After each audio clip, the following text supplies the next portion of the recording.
Can someone confirm you can see me and hear me clearly?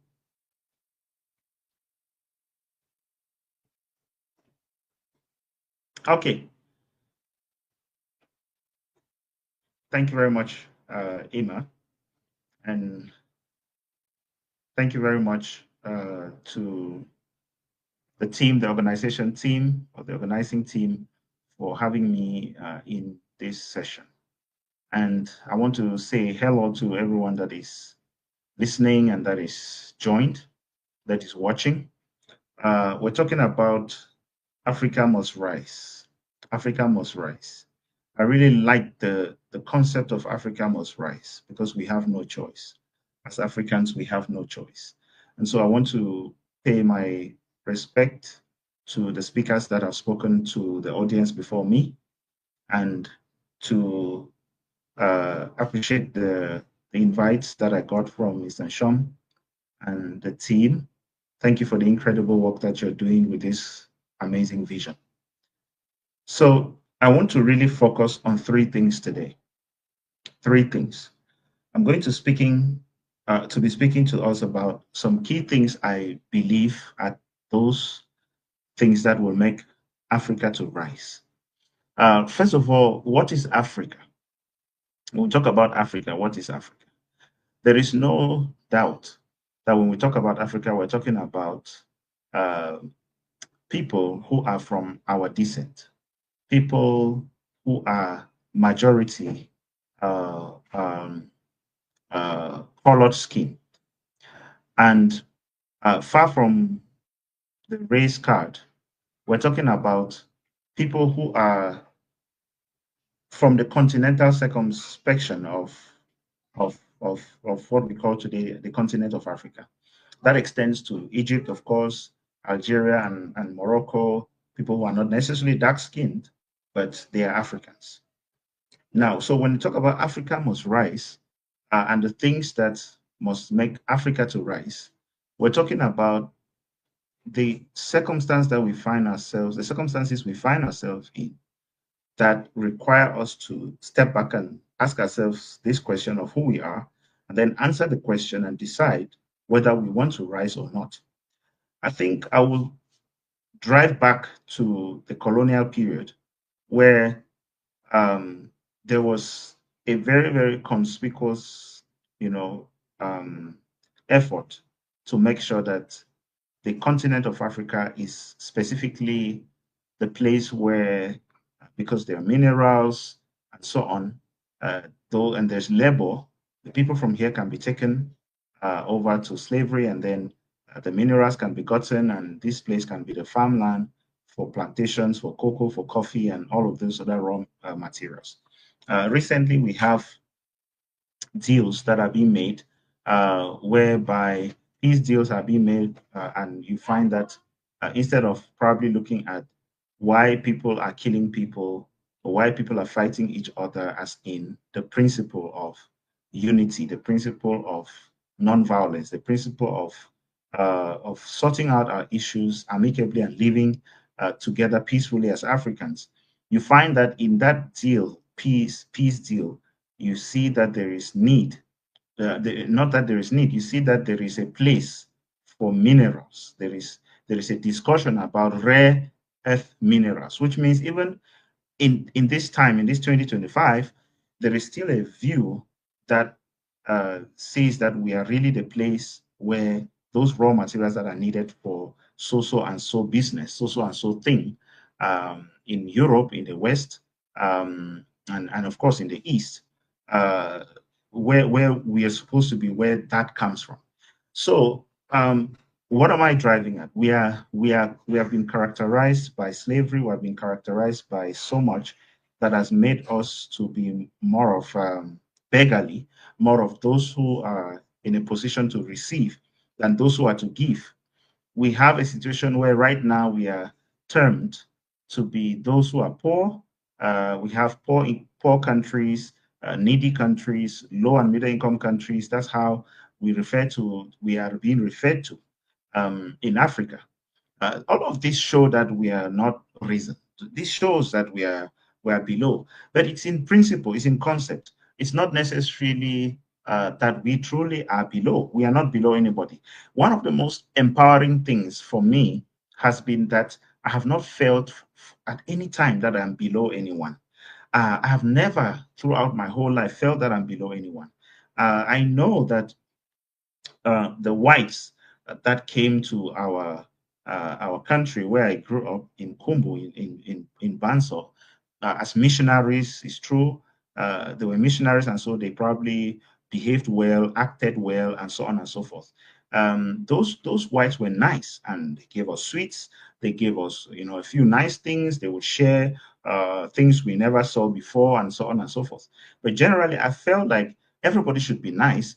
It's our responsibility to be nice. Why should they not be nice? And we too were nice because if we had stuff, we would give them.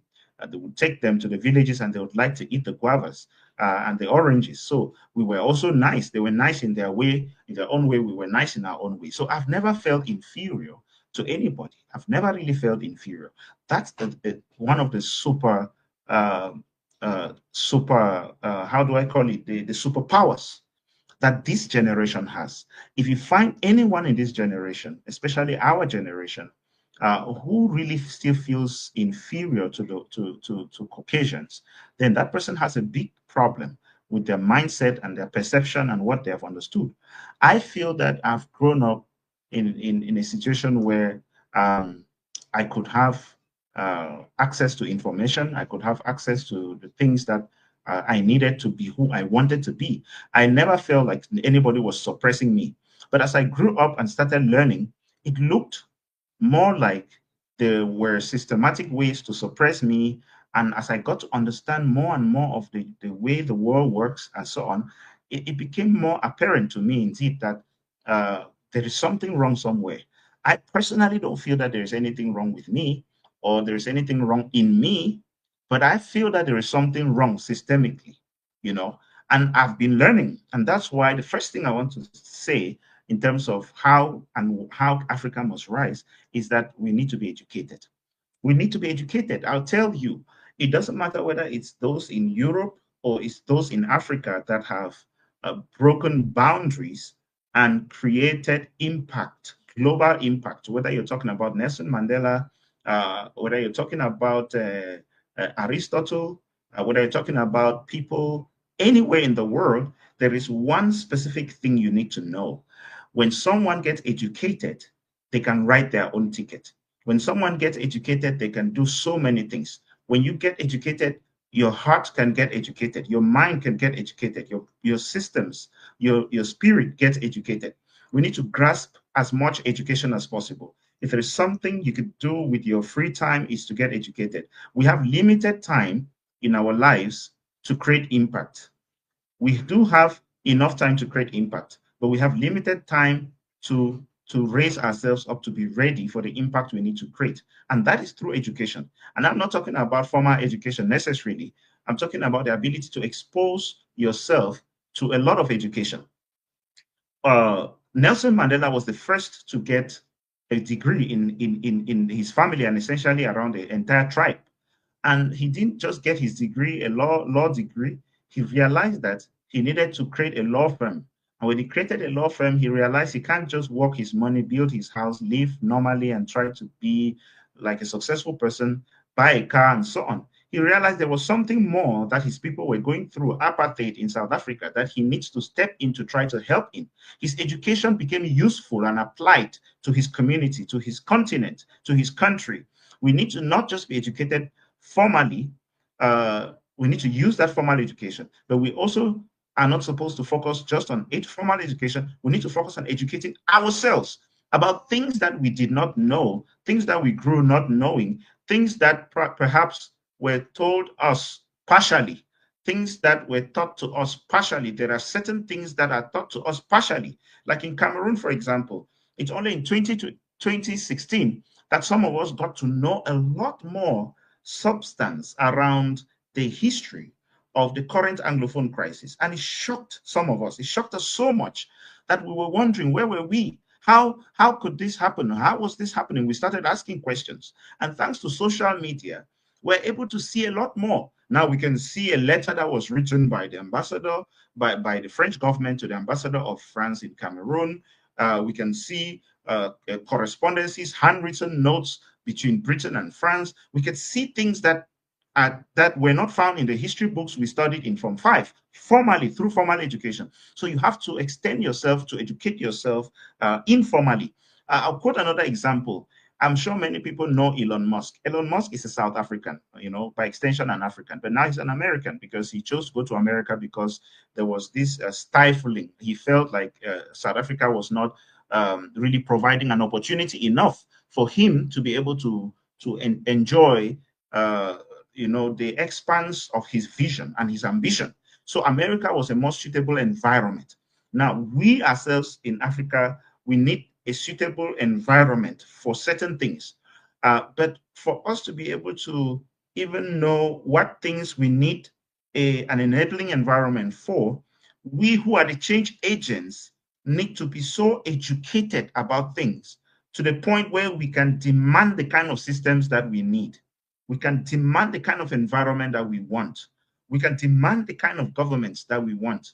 We can demand the kind of communities that we want to live in. We need to learn and educate ourselves so much so that there's an overflow of who we are, such that we want to have the environment that we need, and that is exactly the example of Elon Musk. By the age of 7, Elon Musk had studied so much. He had read almost everything in his father's house, books in his house, in the bookshelf. According to his own testimony, there is virtually nothing he had not read in their house. He says he had ideas to the point where he thought he was going crazy because of the number of ideas. And more recently, he was asked, what are the greatest challenges you have? And he says his mind is almost always exploding with ideas. This guy has ideas. He has ideas of what to do. He has ideas of going to the moon. He has ideas of going to Mars. He has ideas of creating Tesla. He has ideas of creating things. He just has so many ideas that basically trouble him. He doesn't understand why people are not pursuing ideas, why people are not creating impact. That's the kind of person that creates impact, because he comes from a place where he knows so much that he's overflowing with it and he wants to give it out. So we need to find comfort in reading, find comfort in knowing, and you have to extend yourself to go look for material that nobody will give you to read. Interestingly, there is so much on the internet that we can read. There's so many free books and so many things. You don't need to go pay for the most expensive things in order to read them. You just need to read. YouTube is an entire university. We need to be able to find comfort in the pain of seeking for knowledge. So you need to know much. We need to know much. I'll quote another example. Dr. Ben Carson, I learned about him in 2016 when he was running for president in the United States. He's a Black, and he's the first person to have separated conjoined twins at the level of the brain. And he did that at the age of 33. Don't know how many of us are 33 years old now, but this guy did that at the age of 33. He's a neurosurgeon. And this guy's life was changed because he started to read. He read so much that he knew exactly what he wanted to do with his life. His elder brother, Curtis, on the other hand, read so much and he wanted to become I think an astronaut or something. He's working with space, something of that nature. But Ben Carson, became a neurosurgeon because he became impressed with the brain of the human being. So that's what education can do. Ben Carson never used to make it to do well in school, and his classmates used to call him dummy, But once he also had a temper and anger, all of us have weaknesses, that was his. And one day he almost stabbed a student, a fellow pupil, and then they brought him from school to the house, and he ran into the bathroom, and he was really regretting and thinking. But that changed his life because he felt to himself he needs to change, and he started praying and asking God to help him. But his mother too was helpful because his mother helped him to go get books from the library, he and his brother, and read. And so here comes one of the key lessons, even for your children at home. If you want to prepare a future for them, You have to make them read, because the more they read, the easier it will be to decide what they want to be and what they want to do in future. And here we are in Africa. Some of us are so stuck with one thing. Some of us are so stuck with the desire to be an engineer, to be a pilot, to be a medical doctor, to be something that we don't even know probably how to go about it. But it's because we're not exposed. We don't know how many more great things we could be, But we need to read widely so that we can make choices. There's some particular areas that if I were to go back to the university now, first degree, and I understand what I understood, I would be looking to read things like history. I'll be looking to read things like philosophy. I'll be looking to read things like sociology and anthropology, because these are incredible things, you know. I'm not saying the others are not important, but I'm saying there are some things that basically cause you to be a force to reckon with. There are people studying communication in the university, and they still go around thinking themselves to be useless. There's people studying English literature, for example, linguistics. These are fundamental things of the society. You cannot learn the culture of a people, the identity of a people, without their language. There are phenomenal things within the space of the language of our African continent and our cultures. And there are incredible things to know, to believe, to understand. And you see, those who study linguistics are so exposed to the incredible knowledge that is based in our culture, and that can revolutionize us, that can transform us. So, in general, we need to learn, you need to read as much as possible, so that when we want to create impact, we are essentially asking the right questions and getting the right answers that are going to make us to move ahead from where we are now in Africa. We are so far backward, so low, that we need individuals who are going to really, really, really be able to read. The second thing we need to do, apart from educating ourselves very powerfully, maybe before I go to this, I'll say this. College means a collection of books. So if you say you're going to college, you're going to read a collection of books. The only difference is that there's some lecturer trying to encourage you so that you can be able to study those books easily. But you can take up things and read by yourself, and you are educated. So that's it about education. The second thing is action. And I'll say this. I learned that the word satisfaction, which so many of us are looking for, even as Africans, we fly abroad, we do this, we do that because we want to look for fulfillment, for satisfaction. We want to be happy, we want to grow. Satisfaction comes from two words, satis and action. Satis means enough, and satisfaction, therefore, can be looked at as enough action. There is no point knowing so much that you're not doing anything about it. It's not what you know that matters. It's what you do with what you know. It's the application of that knowledge. So it doesn't matter what you are, what you've studied, what are you doing with it. You need to be able to form yourself into a force to reckon with respect to what you are using, what you know to do. You have to use what you know and do something with it. If you're not using what you know to do something with it, if you don't find yourself in a career where it's a translation of what you know and what you do, you are mistaken, you are miserable, you are not going to be happy. Not going to live a meaningful life. You're not going to be satisfied. You're not going to be a happy person. You're not going to be adding value to yourself or to the community. That's how we have to look at action. So it's not enough to know. We have to know so much, yes, but we have to select from what we know and act on it. We need to act on it. There is so much that we know. We're not acting on it. We need to act on what we know. The last thing we need to do to rise in Africa is patriotism. Patriotism. We need to be able to understand what patriotism really is. You know, imagine that you were Adam, born from the soil.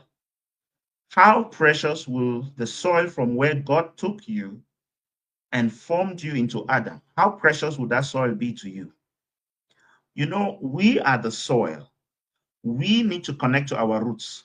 We come from somewhere. Our parents make it significant by taking our navels and burying it somewhere.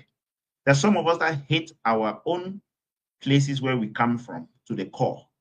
We hate our places where we come from to the point where we travel, we go out, we leave those places, and we never, ever think of coming back. I'm not talking about country. at the level of the country. Let's go back to the village where you come from. Do you ever feel that that is something so important? Now, but let's expand it to the country. I mean, I'm from Cameroon, so I understand the context. Right now, we don't even know which one is truly our country. I have a national identity card of Cameroon, but there's a conflict in my country that is about identity that constantly threatens if you call yourself a Cameroonian. There's a serious conflict in my context that constantly makes it very difficult. You can basically stand or sit in some places and confess yourself not to be from one country, but to be from another country. And the challenge is so huge and it's buried in identity. Ladies and gentlemen, when you go to America, when you look at videos from America, you see the way they prioritize their country. You see the way they salute their flag. You see the way they die for their flag. They have a song that talks about how people died while hosting their flag. They talk about the patriotism that they have. In America, when you are becoming a citizen, especially if you come from another country, there's something called a Pledge of Allegiance. You take the Pledge of Allegiance. Currently, there is a bill being introduced in the U.S. House of Congress where somebody is saying U.S. has to stop dual nationality so that if you are an American, you are an American. You can't be an American and have another citizenship. Right now, the Trump agenda, which is the American foreign policy, is America first. Anything that is done anywhere in the world that does not make America safer, America better, America stronger, America happier, America more prosperous, America more secure, is not acceptable to America. It's not acceptable to Americans. They don't take that. Even those who sit here and are expecting to get grants, for example, from America, you write proposals and there's no way that proposal shows how America will be safer and better, more prosperous. My question to us is, what about Africa? What about your own country?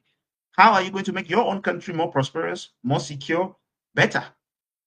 We are so far, and I'm afraid that this generation is falling into the trap of being a generation that is looking at opportunities pass by, being a generation that has no lever to create the impact it needs to create for itself, a generation that is moving at a snail pace, at a pace that is dictated not by us ourselves in terms of who we want to be and how we want to be in Africa, but a generation that is moving dictated by the pace of some other person who has their own country, who is so passionate about how much they want their country to be better, safer, bigger, higher, larger, and so on, more secure, more protected. But ours is more open, more ready for exploit. Our own countries are more open to brain drain, and so on. We escape to go quickly and get jobs and get opportunities that are better, so we could probably come back to save our country or probably send money back home and so on. But we need to find a way. We need to find a way to balance it up. And the last thing I'll say is one of the differences we need to make is we need to not be haters against other continents. For Africa to rise, we must rise with a difference. We need to be those who make the difference. If we were treated badly, we don't need to necessarily treat others badly. We can rise without treating others badly. The other thing I'll say in line with patriotism is we need to be capable. We need to be capable of finding a way to coordinate ourselves in Africa. Africa is not coordinated. The other time we learned that the African Union was built by the Chinese, and in the course of building it, they installed secret cameras and recording and audio recordings. I don't know how true that is, but that was something that was alleged. I'm not sure how true that is, but that's a very serious issue. That means any discussion discussed in the African Union is listened to by the Chinese. And China is an entire continent. At some point, we, even in Cameroon, were supporting China, but right now, China is the one giving us loans. What's wrong with us? So we need to find a way. Patriotism means that you can die for your country. You can go back to the soil of your country through death. Patriotism means that you can live in pride of your identity, like Nelson Mandela did. with no excuse, with no permission from anybody, but with permission from yourself. There's dignity, there's autonomy, there's the ability to love what you are, who you are, where you come from, to a level that is not understandable. Right now, I'll say something. There's no way you can say anything about the whites in Europe. They are together. The West is so together. You can't, as Africa, do something that is against them, and they don't come at you. Right now in South Africa, for example, there's an accusation that South Africa is maltreating whites in South Africa. And that has led to President Trump basically saying the South African South Africa is not going to be invited to the G20 summit that will be hosted in 2026 in America. South Africa denies those allegations, and they claim that there is no maltreatment of whites. Now, I'm not a South African. I don't know what's really going on there. I haven't done, too much research about it, but this is what's going on. And my point would be, we don't need to maltreat whites. But at the same time, whites don't need to maltreat us, whether it's in South Africa or in anywhere in Africa, even abroad. When I go abroad, I'm really free. I'm okay. I have friends that are white. I have many people that are white. I don't have plans against them. In fact, there are so many whites that fought against slavery. So it should not be a matter of racism. But I want to tell you clearly, there are still some people who are badly against Africa. They are bent on making sure Africa is the place where we produce and it is consumed elsewhere. There is so much that is going on. So much that when you learn about, you can become depressed. But what I want to say is, you are strong enough from the inside to be able not to be depressed and to rise above that. And this generation should not be the generation that lets Africa down. Our parents did their best. Many of them were killed for trying to make sure that Africa rises. But we need to make sure that Africa rises. We don't need to rise by pushing others down. We need to rise by being smarter, more intelligent, and so on. The last thing I'm going to say, it's about secret societies. Now, there are so many people that betray their country because they're in secret societies that are globally linked. Secret societies that we've learned about, for example, we're talking about Freemasonry and so on and so on. Many people think they're joining, fraternities and places where you can go and then you can be fine and they will give you opportunities and so on and so forth.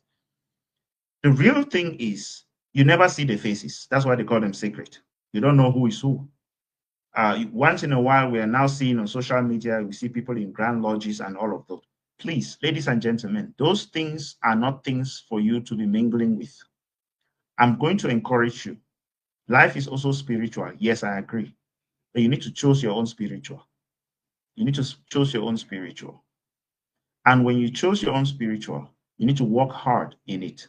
But I'm saying here that for Africa to rise, we need to know exactly what is going on within the realm of some of these other societies that are essentially the controllers of what happens to our governments, of what happens to our countries, what happens to international institutions that are supposed to intervene for us in many things, but they don't because of the different interests that are buried not just behind politics, but also behind those societies. I'm spilling out these beans because it would be naive for us to think Africa can rise without considering the highest levels of cosmological happenings, geopolitical positionings. Right now, you have Russia fighting against the West in general. And you see coup d'etats here and there. Today, there was a coup d'etat in Benin. There are some coup d'etats that seem to be genuinely some maybe army officials trying to, get angry about the fact that their country is being ripped off through their legitimate leaders. But there are some coup d'etats that are purely made up, where there's an internal arrangement for a coup d'etat to happen so that it could look as if it's also a coup d'etat. And there's so much politics going on. But where are the African brains that can sit down to analyze things and to say, we who want Africa to rise, in this direction and not this direction, can help ourselves and cause that the direction should be this way, that way. In conclusion, ladies and gentlemen, for Africa to rise, we need three things. We need to educate ourselves very massively. That's the first point I gave. The civil society has a very strong role in this to keep on educating. Like what we're doing today, the information I've released today is educative. When you have a very serious dictatorial regime and international conspiracies that teleguide the way our countries go and the way our continent goes, the way we don't like, what we need to do is to hold these kinds of sessions that we're holding and to educate ourselves. And as people hear it and it goes into their spirits and they start thinking, then they begin to form themselves into the legitimate masses that are going to cause Africa to rise. That's what we need. That's what we want. We'll not only rise physically, we rise spiritually. That is exactly how it is supposed to be, and that's how it's going to be. Technologically, we rise. In every aspect, we rise. Education-wise, how we educate our people, we rise. We need to rise in every angle, in every dimension. We need to be able to educate ourselves. It's very, very, very important. And when we begin to educate ourselves, then we form ourselves into an educated people that know where we're coming from, where we're going to, and how we're going to get there. Second thing is we need to act. If Africa needs to be satisfied, we need to act enough. We need to be able to act enough. There are so many degree holders that are not into positive politics. We have palm wine tappers and wood carriers and people who are just errand boys and errand girls around, being municipal councillors and so on and so forth. We need to be able to have a movement that has a conscience, where youths who have a degree in environmental science can become councillors and they take charge of their quarters and they make sure that simple things like waste that is being dumped in the streams in our quarters doesn't happen, because you understand that that is your responsibility and you're taking up responsibility to rise at your own level. We need to get involved. That is action. We need to get involved. We need to get involved into the politics of our countries. We need to get involved so boldly. We need to get involved so coordinatively, so advisedly, so knowledgeably. We need to use the knowledge we have and get involved by acting. So action is the second thing. The third thing is patriotism. Right now in America, there are some companies that you cannot work there if you are not an American, born naturally an American. Why? Because they believe that top secrets are going to spill to other countries if people that are not truly Americans take up employment in those companies. Have we reached those stages where we really believe that we have some intelligence, some secrets in the continent that must not be spilled out? And we put policies and we ourselves put in place conditions to ourselves. And if anybody violates them, that is espionage. That is treason. Do we have the ability to think about this? Because it starts from being able to think it before we can be able to implement it. And that is from patriotism. For someone to choose to die without spilling information, it's because they're patriotic. If you don't love your country, if you don't love your identity, if you don't love where you're coming from, to the point where you cannot sell national secrets, where you cannot sell. There are people who work in organizations and their mouths are like water. They just spill information. Wherever you are, you need to start practicing to be an owner of something. You can't work in an organization and your mouth is everywhere. You talk about everybody everywhere. You can't be in a country and you are spilling information about the country anytime, anywhere. You can't just sell your country out.